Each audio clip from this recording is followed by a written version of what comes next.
ततो युद्धपरिश्रान्तं समरे चिन्तया स्थितं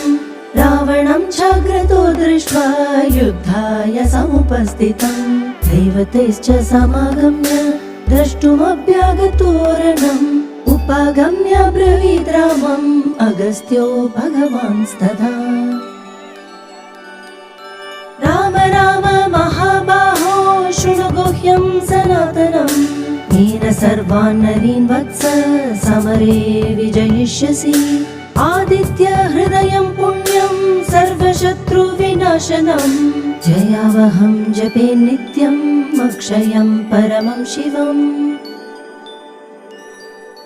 सर्वमङ्गलमाङ्गल्यं सर्वपापप्रणाशनं चिन्ताशोकप्रशमनम् आयुर्वर्धनमुत्तमम् रश्मिमन्तं समुद्यन्तं देवासुरनमस्कृतं पूजयस्व विवस्वन्तं भास्करं भुवनेश्वरम्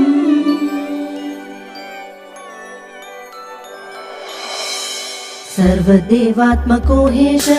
तेजस्वी रश्मिभावनः एष देवासुरगणान् लोकान् पातु गभस्तिभिः एष ब्रह्मा च विष्णुश्च शिवस्कन्द